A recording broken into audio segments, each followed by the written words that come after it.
William Ruto, ministers present, representatives for various nations, esteemed participants of the Africa Energy Forum, distinguished delegates, ladies and gentlemen, good morning. It's still morning. Let me take this opportunity to welcome you all to Nairobi, Kenya. Let me also welcome you to our premium annual forum where governments and states utilities meet annually to address the international energy community and opportunities available in Africa, power and gas sectors. The Africa Energy Forum, Your Excellency, brings together senior government officials and private sector executives to discuss opportunities in expanding public and private energy sector. I extend my gratitude to the organizers for choosing to hold this forum in Nairobi, Kenya, allowing us to showcase the journey of the energy space in Africa.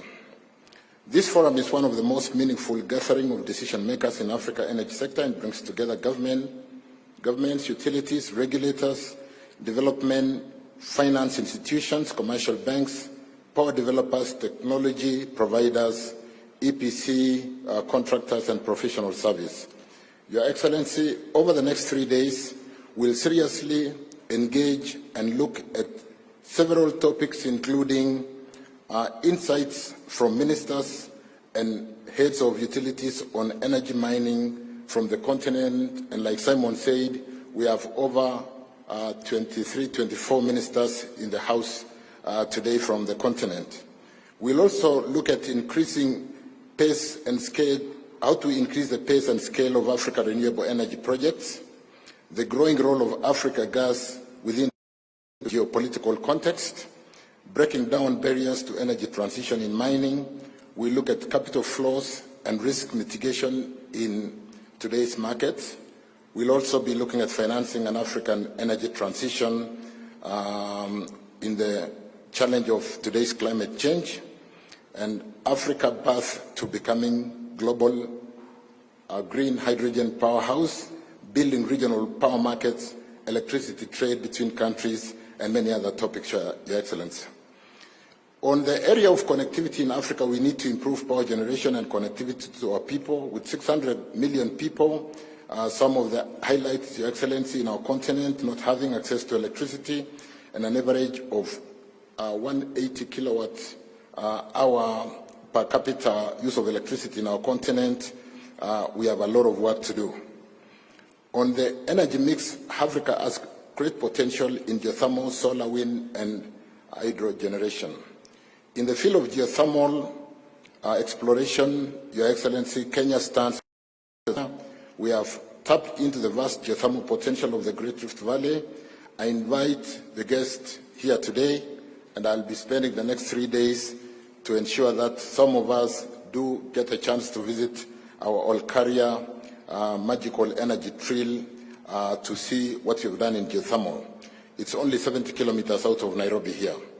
On wind power, our commitment to wind power generation has borne fruit. One shining example, of course, is the Lake Turkana wind project located in northern part of Kenya, one of the largest wind power plants in Africa and in the world today.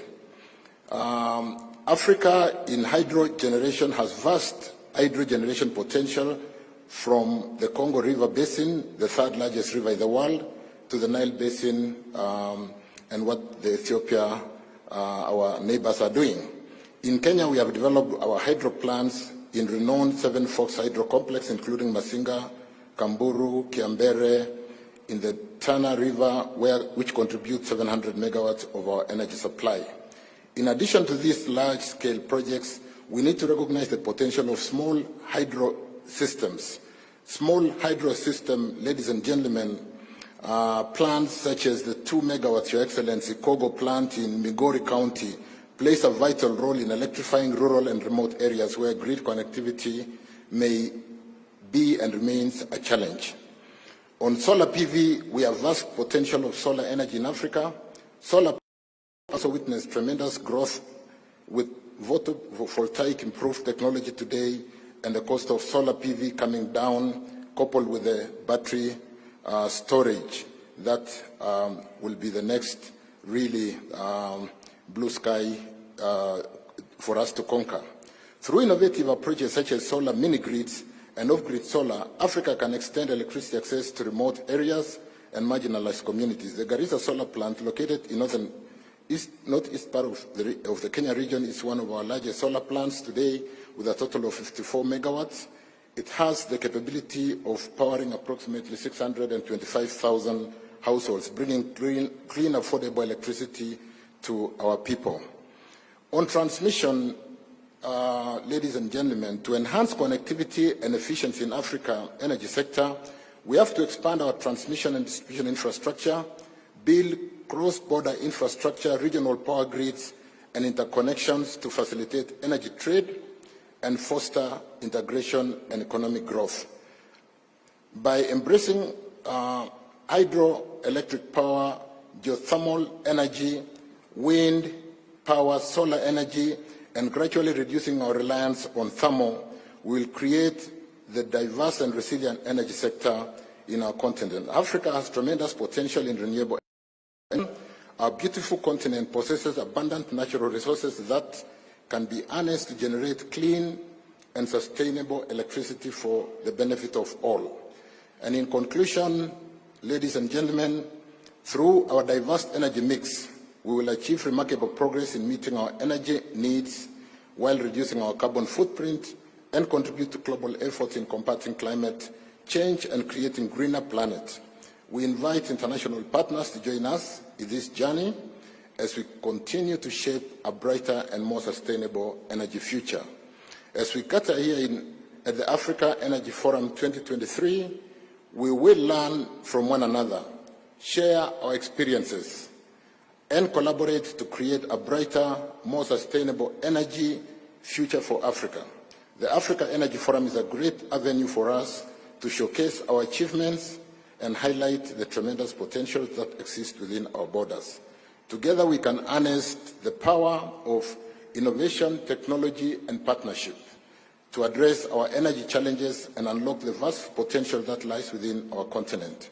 We must work hand in hand to develop innovative financing mechanisms, create favorable policy frameworks, and promote technology transfer and capacity building. Only through collaboration we can unlock full potential of renewable energy and build a future that leaves no one behind. I wish to extend my heartfelt gratitude to all the participants, organizers, and partners who have contributed to making this event a reality. Let us seize this unique opportunity to chart a new course for the energy sector in Africa. And in concluding, Your Excellency, let me say, in the just concluded International Energy Agency, which was held a fortnight ago, Kenya was nominated to host the next year's conference on renewable energy. Energy conservation has been identified as one of the key climate change adaptation strategies with respect to migrating from thermal to renewable energy.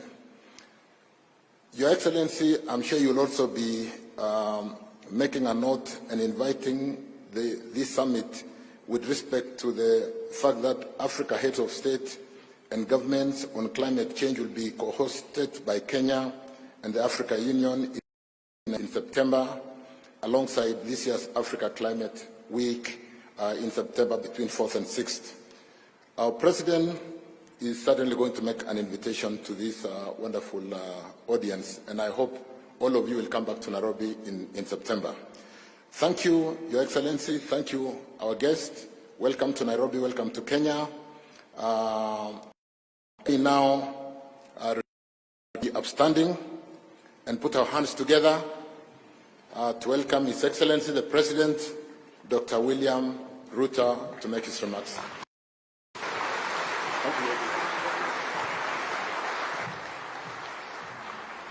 Thank you very much. Thank you very much. Please, let's take our seats. Thank you very much. To all our guests from within our continent who are present here, senior government officials from different parts of the world, captains of industry, people in the energy space, good morning and welcome to Nairobi. Before I make my brief statement let me volunteer some information to you. I have been asked by the Minister for Tourism and Heritage to tell you that while you are in Kenya, you might have a small problem. You may feel too much at home, and going back to where you came from may be a challenge. And she asked me to explain the reason why. Kenya scientists, and I am one of them, that the very earliest remains of man were found in Loyangalani in Kenya, meaning this is where humanity began. So from wherever you have come from, welcome home, all of you. I know you paid for your visa. You had to look for a visa to come to Kenya. If the people of Kenya finally agree with me, the next time you come to Kenya, you may not need a visa, because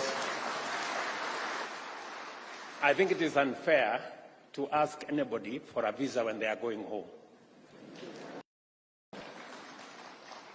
I have also been sent by the governor of Nairobi.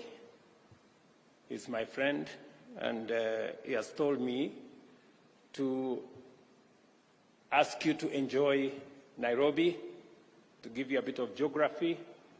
On one end is a canopy of very good forest, and you have a national park with wildlife. He's also asked me to tell you that sometimes the lions and cheetahs break from the fence at the national park. So when you find a lion by the road, so be careful, because it is not tamed, it is wild.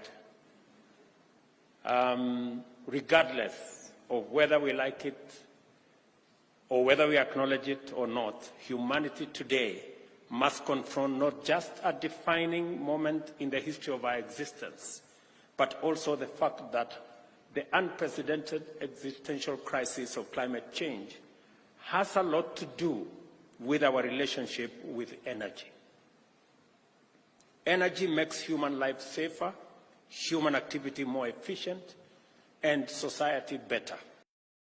The different ways in which societies access and utilize energy describes the contours of human productivity and inequality, and also define our contribution to the worsening climate crisis.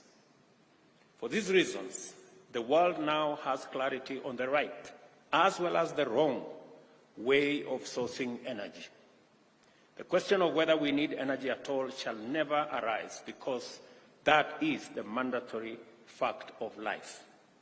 The matter of how we cater for our energy needs must therefore escalate us to the highest priority of humanity's urgent existential concerns, and must continue to occupy our thinking.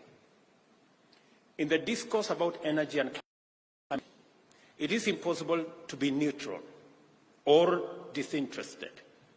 We can be part of the problem and at the same time contribute to its solution in various ways. For instance, Africa, with only 16.7% of the world population, has historically been the world's smallest contributor to the problem, cumulatively less than 2.9% of greenhouse gas emissions. At the same time, Africa bears the disproportionate burden of adverse impacts of climate change, including weather phenomena, whose devastating consequences range from drought and starvation on one end to floods, landslides, and waterborne disease, as well as massive destruction of property, infrastructure, and livelihoods on a scale that is unprecedented. Moreover, Africa is home of the world's greatest concentration of people without access to efficient and ecologically sustainable energy, with 600 million people having no electricity at all and 900 million people without clean cooking energy.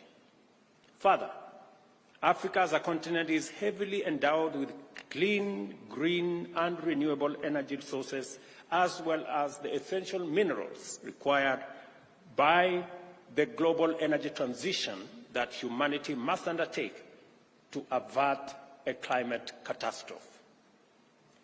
For the reasons set out above, it is both the appropriate and the iconic that Africa has remained a leading actor and voice in climate action efforts. There is no doubt that for 4 decades now, Africa has been robustly and consistently involved in national, regional, continental, and global discourses aimed at finding effective solutions to the climate change problem. This commitment has highlighted Africa's unique place in the global energy and climate mix, and at the same time positioned it as the clean, green continent of the future. The 25th edition of the Africa Energy Forum, therefore, reminds us about the history, progress, achievements, figure, and consistency of Africa's commitment to developing a viable pathway towards energy access and effective climate action. For 3 decades, a broad spectrum of African agencies has assembled annually to pursue dedicated dialogue on our unique energy imperative.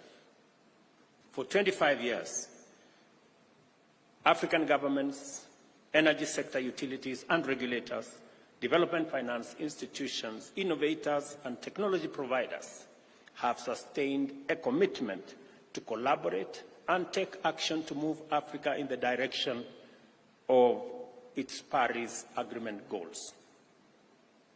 Kenya's experience of energy sector potential, policies, investment opportunities exemplify the huge possibilities within the African energy and climate action complex.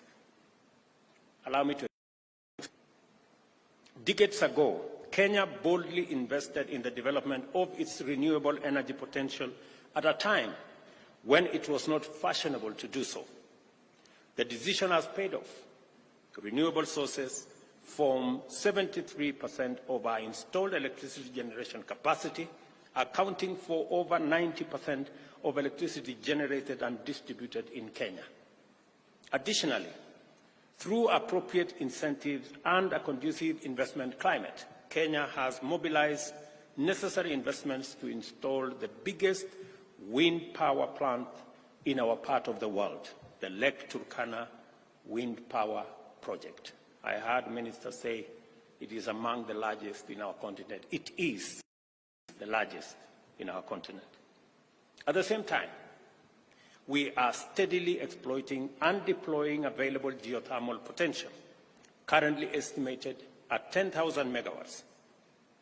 What Kenya has learned from these developments is that it is possible to achieve ambitious development goals while maintaining clean, green energy commitment.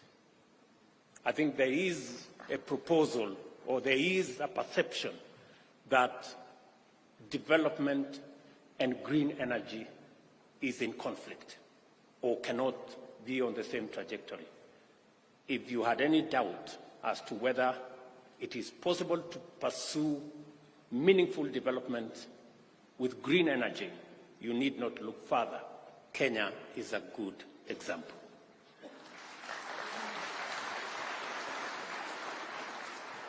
Energy is one of the fundamental enablers for the transformation agenda and our infrastructure component of our bottom-up economic transformation agenda. Partnerships and collaborations in the energy sector are premised on the fact that Kenya is endowed with substantial renewable energy resources which constitute a highly attractive investment profile. The opportunities include, and I'm saying this because I know in this room we have men and women who are looking for opportunity to invest in our country and in our continent. One, proven wind energy potential of 30,000 megawatts with 346 per square and speeds of over 6 meters per second. A wind resource atlas is available to show high-value wind power prospects. And I said that atlas be made available and transport also be made available so that you can go and see sites. The Lake Turkana Wind Power Project, with a capacity of 310 megawatts, is the largest in our continent. And just the same way Davis has said he will arrange to take you to Olkaria, I suggest that he also puts together a plane to take people to this great project. Average annual solar insolation estimates at 4 to 6 kilowatt hours per square meter per day exist for both off-grid and on-grid options. A Kenya off-grid solar access project is under implementation but covering 14 underserved counties. There is potential to expand the coverage to other needy counties, and we welcome investments and partners to work with us, either as investors on a public-private partnership framework or indeed any other frameworks that can be negotiated. Number three, tremendous geothermal energy potential currently estimated at 10,000 megawatts, out of which less than 10% has been exploited. Kenya is already the largest global producer of geothermal power. 6,000 megawatts of both large and small hydroelectricity potential is also on the offer. 300 megawatts potential for cogeneration in the sugarcane factories in Western Kenya is also available. 20 to 131 megawatts of biogas potential using various feedstocks. A 2 megawatt biogas is already operational in Naivasha and is using flower waste from the flowers we are exporting globally. As already mentioned, renewable energy in Kenya currently accounts for 73% of installed power generation capacity. In terms of utilization, renewable energy accounts for 90% of the power generation dispatch. We are on course towards achieving our target of 100% clean energy in 8 years. Additionally, we have set a target to achieve 100% access to clean cooking by 2028. In fact, in our budget this year, we have done two things so that we can set ourselves on the trajectory to clean cooking. Number one, we are reducing taxes, the 8% VAT on gas, cooking gas. Number two, we are also extending, on the other hand, facilities that will make it possible to reduce our cylinders from about 2,000 shillings to between 300 and 500 shillings. Again, push the trajectory in cooking. With an installed electricity generation capacity of 3,002 megawatts, Kenya has made significant achievements in electricity access over the past 7 years. It raised connectivity from below 30% in 2013 to over 77% at the moment. This success was driven by a robust policy and regulatory framework that enabled both public and private investments in the power sector to profitably invest in access throughout the country. This is how Kenya became a global leader in renewable energy exploitation and is on track to meet or exceed its Paris Agreement pledge, leading the way for more equally or even better endowed African countries to invest in renewable energy production. I am saying on this because I know we have ministers from our continent in our midst, and welcome, honorable ministers. I am saying this so that nobody should have any doubt that it is possible for us to avoid burning our planet with fossil fuels. It is possible for us to exploit our renewable energy potential that is abundant in our continent, drive our development programs, develop our energy potential without necessarily putting our lives in danger as we are witnessing with climate change. Access to clean cooking is an important national policy priority and a fundamental component of our agenda. A bioenergy strategy has been formulated to guide the process towards universal access to modern cooking energy. In 2021, our energy compact on clean cooking was prepared and submitted at the high-level dialogue on energy, expressing Kenya's commitment to accelerate access to clean cooking. As part of implementing the compact, Kenya is launching an energy transition program where all public institutions shall shift away from biomass cooking gas to cleaner and sustainable options. At the same time, Kenya advocates the establishment of the International Day for Clean Cooking as a way of sustaining the momentum towards universal health to clean cooking. As many delegates can confirm, and the rest will shortly do, Kenya is deeply committed to the agenda of the Africa Energy Forum. We affirm this forum's confidence that with the right policies, investments, technologies, and innovations, our economies can facilitate unprecedented transformation in competitive, while at the same time making decisive progress in climate action. In other words, Kenya would like very much to be cited as an example that bold socio-economic transformation and climate action are not mutually exclusive and indeed can be pursued most successfully together. I also want to state that Africa will remain an indispensable player in global transition to climate action, new industrialization, and green energy for a while, and for this reason will highly reward investors who are making their moves now or very shortly. The opportunities, I want to confirm, are vast. Sustainable energy development lies at the heart of our vision. Investing in renewable energy sources such as solar, wind, hydro, and geothermal power is not only a viable choice, but also a pathway to a more prosperous and equitable Africa. By transitioning away from fossil fuels, we shall contribute to global efforts to mitigate climate change, protect and secure a sustainable future for ourselves and for the generations that will come after us. Sustainable energy development requires sufficient scale to ensure universal energy access and affordability. There exists more opportunities to bridge the energy access gap and ensure that both urban and rural areas, underserved communities, and marginalized groups have access to energy they need to thrive.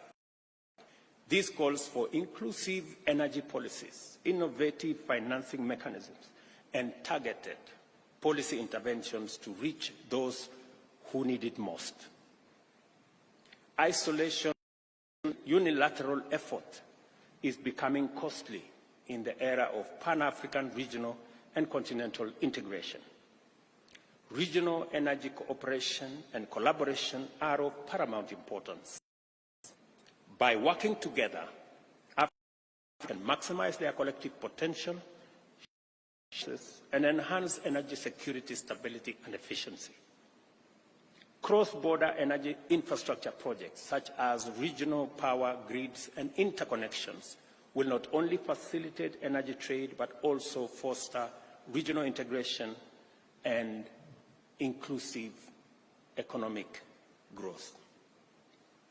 this singular moment, when energy connectivity powers Pan-Africanism, while Pan-Africanism drives energy inactivity, is also our opportunity to strengthen partnerships and build a united, interconnected Africa. I say this because as policymakers, we have agreed and we have decided and we have set ourselves to achieve consolidation of our assets, our thoughts, and to make our development inclusive. It is the reason why we have 85%, close to 90% ratification of the Africa Continental Free Trade Area, because it is the instrument that will consolidate our synergize, create the single largest market of 1.4 billion people, and being the youngest continent, provide ourselves the opportunity to provide global labor for the future. In any case, by 2050, a quarter of the world's population will be living in the African continent.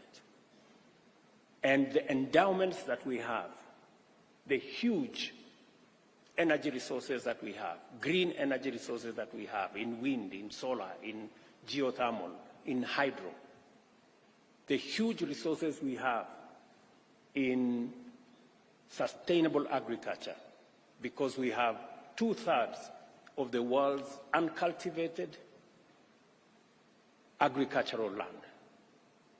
And with our demographic dividend, we want to position the continent of the future, the continent that is going to drive green industrialization, that assist the globe in making sure that we have not just green energy and green industrialization, but assist in decarbonizing the rest of the world. We all agree today that the conversation is no more and should not be the reality. It should not be a North versus South conversation, or rich versus poor, or the emitters versus the non-emitters. We need to find a win-win conversation that will make the work with the emitters work with the non-emitters, so that we can solve this problem. And hopefully, we are going to have that conversation, the beginning of that conversation, the day in Paris, because we need a new financing deal that will make it possible for all of us as humanity to realize the existential threat that we face as humanity because of climate change. The North is as at a risk as is the South. The emitters are as vulnerable as the non-emitters. So we need to work together. This is not time for finger pointing. This is not time for blame game. This is the time for us to work together towards a solution to save our planet, to ensure that we deploy all the resources we have. First time, those of us from the African continent are not going to complain. We're not going to lament to anybody. We want to have a conversation of equals. We want to have a conversation of the assets that we have. We have huge renewable energy assets. We have huge mineral assets that can be used to deploy hydrogen technology to sort out the power challenge that we have. The North can come with technology and financial resources, and we can have an outcome where everybody becomes a winner. This is the conversation we want to have. it's not a conversation about aid. It's not a conversation about loans. It's not about debts. It's a conversation about investment, where everybody comes with their assets. That is the conversation we want to have. We should be discussing a financial ecosystem, a new international financial mechanism that is going to have no lesser or greater partners, that is going to be a win-win, where everybody is treated equally. For those of you who are in the development finance sector, you know very well that today some countries access development finance at 10–12%. Others access development finance at 1%, maybe 0.5%. We are saying we should have an international financial system that treats everybody equally and that does not disadvantage others because of an element called risk. We must find a way of de-risking everybody and making development finance available to all of us equally. To ask for a fair international financial system is not to ask for too much. I think it's the fair thing to do. What we do not want is an unfair system, and any perpetuation of an unfair system is unfair to everybody. And the good news is, for the first time, climate change, there is no developing or developed country. We are all in the same boat.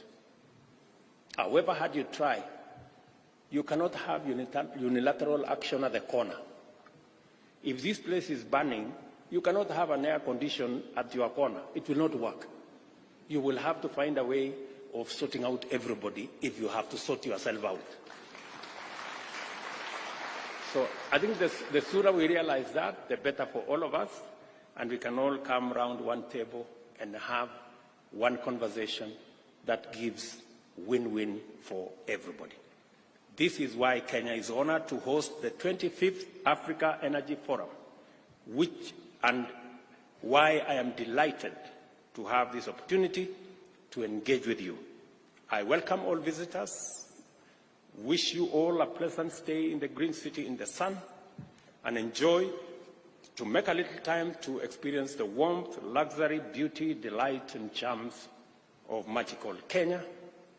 And as Minister Davis said, I welcome all of you to the conversation of a lifetime between the 4th and the 6th of September, when, as leaders from this continent, we will be sitting down to consolidate our position so that we can contribute to solving the climate change paradox. We are putting our thoughts together. I am hopeful that in Paris we will be able to configure and agree on a new financial deal, which we will consolidate and organize in September. We can globalize in the UN General Assembly later this year, and we can finally sign off and conclude in COP28. I am very hopeful that we are in the space to finally sort out what we started almost 20 years ago at the first Paris Agreement. A lot of tension has built over time. Today, we need to go back to the principles that brought us together when we sat in Paris many years ago, and we need to finally bring this to a conclusion. We've been at it for far too long. And I'm saying for far too long because 20 years is a long time. And we have seen that it is possible to make long-lasting, fundamental decisions without spending 20 years. Let me give you an example.